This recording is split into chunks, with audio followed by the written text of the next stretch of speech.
ನಮಸ್ಕಾರ ಸ್ನೇಹಿತರೆ, ಇವತ್ತಿನ ವಿಡಿಯೋಗೆ ತಮಗೆಲ್ಲರಿಗೂ ಸ್ವಾಗತ.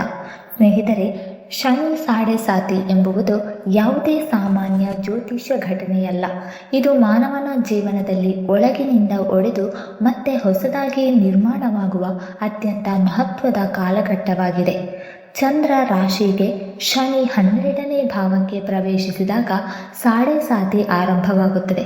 ಶನಿ ಚಂದ್ರ ರಾಶಿಯ ಮೇಲೆ ಸಂಚರಿಸುತ್ತಾನೆ ಮತ್ತು 3ನೇ ಹಂತದಲ್ಲಿ ಚಂದ್ರ ರಾಶಿಯಿಂದ 2ನೇ ಭಾವಕ್ಕೆ ಸಾಗುತ್ತಾನೆ.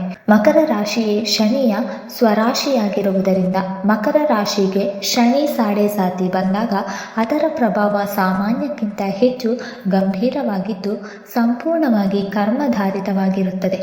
ಜೀವನವನ್ನೇ ಬದಲಾಯಿಸುವ ಶಕ್ತಿಯನ್ನು ಹೊಂದಿರುತ್ತದೆ. 2026ರಲ್ಲಿ ಮಕರ ರಾಶಿಯವರಿಗೆ ಶನಿ ಸಾಡೆ ಸಾತಿ ಕೇವಲ ಕಷ್ಟಗಳನ್ನು ನೀಡಲು ಮಾತ್ರ ಬಂದಿಲ್ಲ, ನಿಮ್ಮೊಳಗಿನ ನಿಜವಾದ ಸಾಮರ್ಥ್ಯವನ್ನು ನಿಮಗೆ ಪರಿಚಯಿಸಲೆಂದೇ ಈ ಕಾಲ ಬರುತ್ತದೆ. ಶನಿ ನಿಮಗೆ ನೋವು ಆಗಬಹುದಾದ ವ್ಯಕ್ತಿಯನ್ನು ನಿರೂಪಿಸುತ್ತಾನೆ, ಆದರೆ ಅದಕ್ಕೂ ಮೊದಲು ನಿಮ್ಮೊಳಗಿನ ದುರ್ಬಲತೆಗಳು, ತಪ್ಪುಗಳು ಮತ್ತು ಅಸತ್ಯಗಳನ್ನು ಒಡೆಯುತ್ತಾನೆ. ಇವತ್ತಿನ ವಿಡಿಯೋದಲ್ಲಿ ಮಕರ ರಾಶಿಯವರು 2026ರಲ್ಲಿ ಶನಿ ಸಾಡೆ ಸಾತಿಯಿಂದ ಏನೆಲ್ಲ ಅನುಭವಿಸುತ್ತಾರೆ ಎಂಬುದರ ಬಗ್ಗೆ ಸಂಪೂರ್ಣವಾಗಿ ತಿಳಿಯೋಣ. ಮೊದಲನೆಯದಾಗಿ 2026ರಲ್ಲಿ ಶನಿಯ ಸಂಚಾರವು ಮಕರ ರಾಶಿಯವರಿಗೆ ಅತ್ಯಂತ ಮಹತ್ವದ್ದಾಗಿರುತ್ತದೆ, ಏಕೆಂದರೆ ಇದು ಶನಿ ಸಾಡೆ ಸಾತಿಯ ಮುಖ್ಯ ಮತ್ತು ನಿರ್ಣಾಯಕ ಹಂತಕ್ಕೆ ಸಂಬಂಧಿಸಿದೆ. ನಿಮ್ಮ ಕರ್ಮಗಳ ಸಂಪೂರ್ಣ ಲೆಕ್ಕಾಚಾರ ಮಾಡುವ ಕಾಲವಾಗಿದೆ. ನೀವು ಹಿಂದಿನ ವರ್ಷಗಳಲ್ಲಿ ಮಾಡಿದ ಕಾರ್ಯಗಳು, ತೆಗೆದುಕೊಂಡ ನಿರ್ಧಾರಗಳು ಮತ್ತು ಆಯಾಯ ಮಾರ್ಗಗಳ ಫಲಿತಾಂಶಗಳು ಈಗ ಸ್ಪಷ್ಟವಾಗಿ ನಿಮ್ಮ ಮುಂದೆ ಬರಲಾರಂಭಿಸುತ್ತದೆ. ಶನಿ ಯಾವುದೇ ಪಕ್ಷಪಾತವಿಲ್ಲದೆ ನ್ಯಾಯಾಧೀಶನಂತೆ ನಿಮ್ಮ ಜೀವನವನ್ನು ಪರಿಶೀಲಿಸುತ್ತಾನೆ. ಈ ಹಂತದಲ್ಲಿ ಜೀವನದಲ್ಲಿ ಅಚಾನಕ್ಕಾಗಿ ಜವಾಬ್ದಾರಿಗಳು ಹೆಚ್ಚಾಗುತ್ತದೆ. ಎಲ್ಲವೂ ನಿಮ್ಮ ಹೆಗಲಿನ ಮೇಲೆಯೇ ಹಾಕಿದಂತೆ ಅನುಭವವಾಗಬಹುದು. ಕುಟುಂಬದ ಜವಾಬ್ದಾರಿಗಳು, ಉದ್ಯೋಗದ ಒತ್ತಡ, ಹಣಕಾಸಿನ ಚಿಂತನೆಗಳು ಮತ್ತು ಆರೋಗ್ಯದ ವಿಷಯಗಳಲ್ಲಿ ನಿಮ್ಮಿಂದ ಅಪಾರ ಸಹನೆ ಹಾಗೂ ಶಿಸ್ತು ನಿರೀಕ್ಷಿಸಲಾಗುತ್ತದೆ. ಸುಲಭ ದಾರಿ, ಶಾರ್ಟ್ಕಟ್ ಮೂಲಕ ಯಶಸ್ಸನ್ನು ಬಯಸುವವರಿಗೆ ಈ ಸಮಯದಲ್ಲಿ ಗಂಭೀರ ಹೊಡೆತಗಳು ಎದುರಾಗಬಹುದು. ಆದರೆ ಸತ್ಯ, ನಿಷ್ಠೆ, ಶ್ರಮ ಮತ್ತು ನಿಯಮ ಪಾಲನೆಯ ಮಾರ್ಗದಲ್ಲಿ ನಡೆಯುವವರಿಗೆ ಇದೇ ಕಾಲ ಭವಿಷ್ಯದಲ್ಲಿ ಅಚಲವಾದ ಹಾಗೂ ಬಲವಾದ ಜೀವನದ ಅಡಿಪಾಯವನ್ನು ನಿರ್ಮಿಸುವ ಮಹತ್ವದ ಸಮಯವಾಗುತ್ತದೆ. ಎರಡನೇ ವಿಷಯ ಬಂದು 2026ರಲ್ಲಿ ಮಕರ ರಾಶಿಯವರ ಪ್ರೀತಿಯ ಜೀವನವು ಶನಿ ಸಾಡೆ ಸಾತಿಯ ಪ್ರಭಾವದಿಂದ ಆಳವಾದ ಹಾಗೂ ಗಂಭೀರ ಪರೀಕ್ಷೆಯ ಹಂತವನ್ನು ಪ್ರವೇಶಿಸುತ್ತದೆ.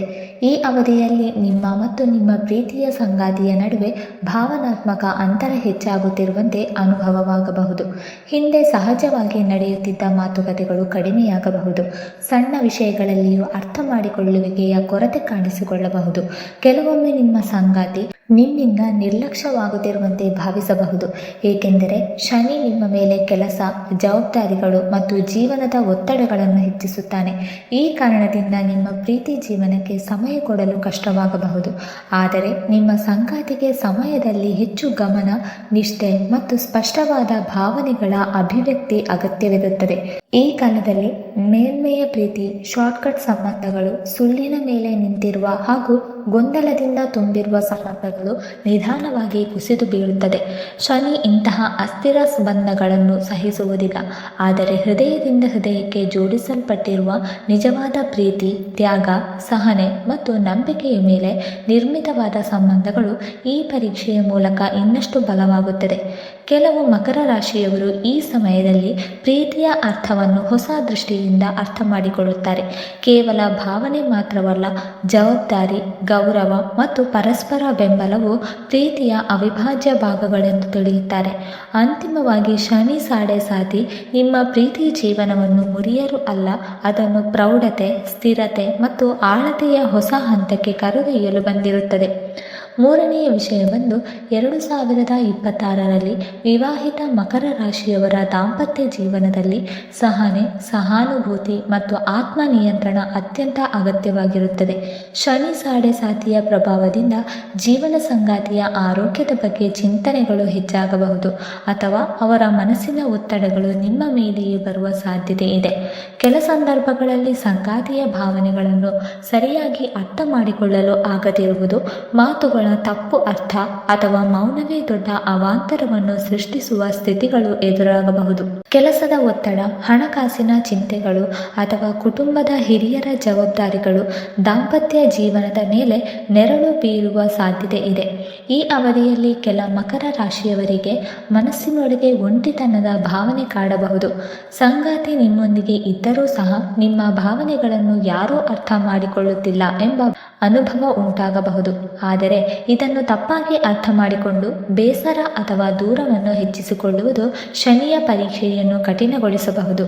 ಇದು ವಿಚ್ಛೇದನ ಅಥವಾ ಸಂಬಂಧ ಮುರಿಯುವ ಕಾಲವಲ್ಲ, ಬದಲಾಗಿ ನಿಮ್ಮ ದಾಂಪತ್ಯವನ್ನು ಆಳವಾಗಿ ಪರಿಶೀಲಿಸಿ ಅದರ ಮೂಲವನ್ನು ಬಲಪಡಿಸುವ ಸಮಯವಾಗಿದೆ. ಮುಕ್ತ ಸಂಭಾಷಣೆ, ಪರಸ್ಪರ ನಂಬಿಕೆ, ಜವಾಬ್ದಾರಿಯ ಭಾವ ಮತ್ತು ಸಣ್ಣ ವಿಷಯಗಳಲ್ಲೂ ಸಹನೆ ತೋರುವ ಗುಣವೇ ಈ ಅವಧಿಯಲ್ಲಿ ದಾಂಪತ್ಯ ಜೀವನವನ್ನು ಉಳಿಸಿ ಮುಂದಿನ ವರ್ಷಗಳಲ್ಲಿ ಇನ್ನಷ್ಟು ಸ್ಥಿರ ಮತ್ತು ಪ್ರೌಢವಾದ ಸಂಬಂಧಕ್ಕೆ ದಾರಿ ಮಾಡಿಕೊಡುತ್ತದೆ. ನಾಲ್ಕನೆಯ ವಿಷಯ ಬಂದು 2026ರಲ್ಲಿ ಮಕರ ರಾಶಿಯವರಿಗೆ ಶನಿಯ ಸಾಡೆ ಸಾತಿಯ ಪ್ರಭಾವ ಶಾರೀರಿಕ ಆರೋಗ್ಯಕ್ಕಿಂತ ಹೆಚ್ಚು ಮಾನಸಿಕ ಆರೋಗ್ಯದ ಮೇಲೆ ಗಾಢವಾಗಿ ಬೀರುತ್ತದೆ. ಮನಸ್ಸಿನಲ್ಲಿ ನಿರಂತರ ಚಿಂತೆ, ಭವಿಷ್ಯದ ಬಗ್ಗೆ ಆತಂಕ, ಕಾರಣವಿಲ್ಲದ ಭಾರವಾದ ಭಾವನೆ ಮತ್ತು ಒಳಗಿನಿಂದ ಒಳಗೆ ಒತ್ತಡ ಜಮೆಯಾಗುವ ಸ್ಥಿತಿಗಳು ಕಾಣಿಸಿಕೊಳ್ಳಬಹುದು. ರಾತ್ರಿ ಸರಿಯಾಗಿ ನಿದ್ರೆ ಬರದೇ ಇರುವುದು, ಮಧ್ಯರಾತ್ರಿ ಎಚ್ಚರಗೊಳ್ಳುವುದು ಅಥವಾ ನಿದ್ರೆಯ ನಂತರವೂ ದಣಿವಿನ ಅನುಭವ ಮುಂದುವರಿಯುವ ಸಾಧ್ಯತೆ ಇದೆ. ಈ ಮಾನಸಿಕ ಒತ್ತಡ ಪರಿಣಾಮವಾಗಿ ದೇಹವು ನಿಧಾನವಾಗಿ ದುರ್ಬಲವಾಗಬಹುದು ಮತ್ತು ಶಕ್ತಿ ಕಡಿಮೆಯಾಗುತ್ತಿರುವಂತೆ ಭಾಸವಾಗಬಹುದು. ಶನಿಯ ಪ್ರಭಾವದಿಂದ ಮೂಳೆಗಳು, ಮೊಣಕಾಲುಗಳು, ಬೆನ್ನು, ಕುತ್ತಿಗೆ, ಚರ್ಮ ಹಾಗೂ ಜೀರ್ಣಕ್ರಿಯೆಗೆ ಸಂಬಂಧಿಸಿದ ಸಮಸ್ಯೆಗಳು ಹೆಚ್ಚಾಗುವ ಸಾಧ್ಯತೆ ಇದೆ.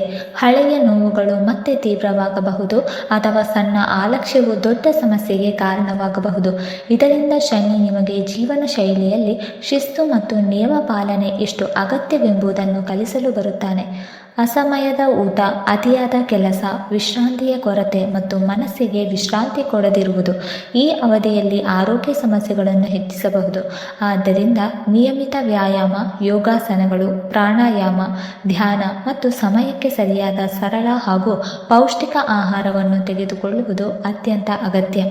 ದೇಹ ಮತ್ತು ಮನಸ್ಸಿನ ನಡುವಿನ ಸಮತೋಲನವನ್ನು ಕಾಪಾಡಿಕೊಂಡರೆ ಶನಿ ಸಾಡೆ ಸಾತಿಯ ಈ ಹಂತವನ್ನು ಆರೋಗ್ಯದ ದೃಷ್ಟಿಯಿಂದ ಸಹ ಶಕ್ತಿಯಾಗಿ ದಾಟಲು ಸಾಧ್ಯವಾಗುತ್ತದೆ. ಐದನೆಯ ವಿಷಯ ಬಂದು ಶನಿ ಸಾಡೆ ಸಾತಿಯ ಸಮಯದಲ್ಲಿ ಮಕರ ರಾಶಿಯವರಿಗೆ ಕುಟುಂಬದ ಜವಾಬ್ದಾರಿಗಳು ಹೆಚ್ಚಾಗುತ್ತದೆ. ತಂದೆ ತಾಯಿ ಅಥವಾ ಹಿರಿಯರ ಆರೋಗ್ಯದ ಕಡೆ ಹೆಚ್ಚು ಗಮನ ಕೊಡಬೇಕಾದ ಪರಿಸ್ಥಿತಿ ಬರುತ್ತದೆ.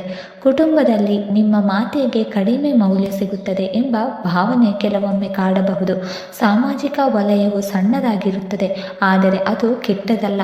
ಶನಿ ನಿಮಗೆ ಯಾರು ನಿಜವಾದವರು ಎಂಬುದನ್ನು ಗುರುತಿಸುವ ಅವಕಾಶ ನೀಡುತ್ತಾನೆ. ಅಲ್ಪ ಆದರೆ ನಿಷ್ಠಾವಂತ ಸಂಬಂಧಗಳು ಮಾತ್ರ ಉಳಿಯುತ್ತದೆ. ಆರನೆಯ ವಿಷಯ ಬಂದು ಶನಿ ಸಾಡೆ ಸಾತಿಯನ್ನು ಭಯದಿಂದ ನೋಡುವ ಅಗತ್ಯವಿಲ್ಲ. ಅದನ್ನು ಅರಿತುಕೊಂಡು ಶಾಂತ ಮನಸ್ಸಿನಿಂದ ಅನುಸರಿಸುವುದೇ ಮುಖ್ಯ. ಶನಿದೇವರು ಶಿಕ್ಷಕನಂತೆ ನಮ್ಮ ಜೀವನಕ್ಕೆ ಬರುತ್ತಾನೆ.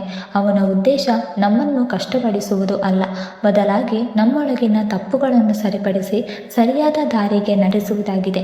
ಆದ್ದರಿಂದ ಶನಿ ಸಾಡೆ ಸಾತಿಯ ಸಮಯದಲ್ಲಿ ಭಯ, ಆತಂಕ ಹಾಗೂ ನಿರಾಶೆಗೆ ಒಳಗಾಗದೆ ಶ್ರದ್ಧೆ ಮತ್ತು ಶಿಸ್ತುಗಳೊಂದಿಗೆ ಜೀವನ ನಡೆಸುವುದು ಅತ್ಯಂತ ಫಲಪ್ರದವಾಗುತ್ತದೆ. ಪ್ರತಿದಿನ 108 ಬಾರಿ ಓಂ ಶೂಂ ಶನೀಶ್ವರಾಯ ನಮಃ ಎಂಬ ಶನಿ ಮಂತ್ರವನ್ನು ಜಪಿಸುವುದರಿಂದ ಮನಸ್ಸಿಗೆ ಸ್ಥೈರ್ಯ ಬರುತ್ತದೆ ಮತ್ತು ಶನಿಯ ಕಠಿಣ ಪ್ರಭಾವ ಕ್ರಮೇಣ ಶಾಂತಗೊಳ್ಳುತ್ತದೆ. ಪ್ರತಿ ಶನಿವಾರ ಸಾಸಿವೆ ಎಣ್ಣೆ, ಕಪ್ಪು ಎಳ್ಳು, ಕಪ್ಪು ಉದ್ದಿನ ಬೇಳೆ ಅಥವಾ ಕಬ್ಬಿಣದ ವಸ್ತುಗಳನ್ನು ದಾನ ಮಾಡುವುದರಿಂದ ಶನಿದೇವರ ಅನುಗ್ರಹ ಲಭಿಸುತ್ತದೆ. ಹನುಮಂತನ ಉಪಾಸನೆಯ ಶನಿಯ ಅಶುಭ ಪರಿಣಾಮಗಳನ್ನು ಕಡಿಮೆ ಮಾಡುವ ಶಕ್ತಿಶಾಲಿ ಉಪಾಯವಾಗಿದ್ದು, ಮಂಗಳವಾರ ಮತ್ತು ಶನಿವಾರ ಹನುಮಾನ್ ಚಾಲಿಸ ಪಠಿಸುವುದು ಧೈರ್ಯ ಮತ್ತು ರಕ್ಷಣೆಯನ್ನು ನೀಡುತ್ತದೆ. ಜೊತೆಗೆ ವೃದ್ಧರು, ಕಾರ್ಮಿಕರು, ಸ್ವಚ್ಛತಾ ಸಿಬ್ಬಂದಿ ಮತ್ತು ಅಗತ್ಯವಿರುವವರಿಗೆ ಸೇವೆ ಮಾಡುವುದೇ ಶನಿಗೆ ಅತಿ ಪ್ರಿಯವಾದ ಪರಿಹಾರವಾಗಿದೆ. ಇಂತಹ ಸೇವಾಭಾವ ಶನಿಯ ಕೃಪೆಯನ್ನು ಶೀಘ್ರವಾಗಿ ಆಕರ್ಷಿಸುತ್ತದೆ. ಇದೇ ಸಮಯದಲ್ಲಿ ಸುಳ್ಳು, ಮದ್ಯಪಾನ, ಅಹಂಕಾರ ಮತ್ತು ಆಲಸ್ಯದಿಂದ ದೂರವಿರುವುದು ಅತ್ಯಂತ ಅಗತ್ಯ. ಏಕೆಂದರೆ ಶನಿ ಇಂತಹ ದುರ್ಗುಣಗಳನ್ನು ಸಹಿಸುವುದಿಲ್ಲ ಮತ್ತು ಅವುಗಳ ಮೂಲಕವೇ ಹೆಚ್ಚು ಶಿಕ್ಷೆ ನೀಡುತ್ತಾನೆ. ಶ್ರದ್ಧೆ, ಸತ್ಯ ಮತ್ತು ಶ್ರಮದ ಮಾರ್ಗವನ್ನು ಅನುಸರಿಸಿದರೆ ಶನಿ ಸಾಡೆಸಾತಿಯ ಜೀವನವನ್ನು ಉನ್ನತ ಹಂತಕ್ಕೆ ಕರೆದೊಯ್ಯುವ ಆಶೀರ್ವಾದವಾಗುತ್ತದೆ. ಸ್ನೇಹಿತರೆ, ಕೊನೆಯದಾಗಿ ನೀವು 2026ರ ಶನಿ ಸಾಡೆಸಾತಿ ಅವಧಿಯನ್ನು ಸಹನೆ, ಸತ್ಯನಿಷ್ಠೆ ಮತ್ತು ಶ್ರದ್ಧೆಯೊಂದಿಗೆ ದಾಟಿಕೊಂಡರೆ ಮುಂದಿನ ವರ್ಷಗಳಲ್ಲಿ ನಿಮ್ಮ ಜೀವನ ಸಂಪೂರ್ಣವಾಗಿ ರೂಪಾಂತರಗೊಳ್ಳುತ್ತದೆ.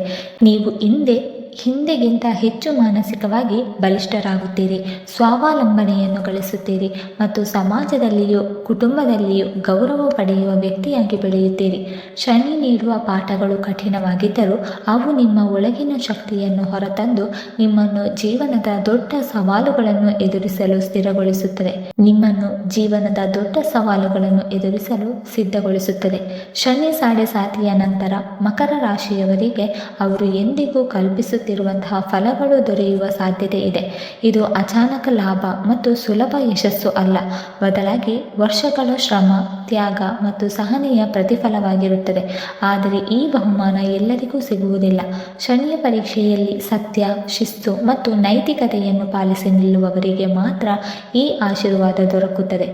ಶನಿ ನಿಮ್ಮನ್ನು ಕುಗ್ಗಿಸಲು ಅಲ್ಲ, ನಿಮ್ಮ ಜೀವನವನ್ನು ಉನ್ನತ ಮಟ್ಟಕ್ಕೆ ಕರೆದೊಯ್ಯಲು ನಿಮ್ಮನ್ನು ಪರೀಕ್ಷಿಸುತ್ತಾನೆ ಎಂಬ ಸತ್ಯವನ್ನು ಈ ಸಮಯದಲ್ಲಿ ಅರಿತುಕೊಂಡು ನಿಮ್ಮ ಭವಿಷ್ಯ ಸ್ವತಃ ಪ್ರಕಾಶಮಾನವಾಗುತ್ತದೆ.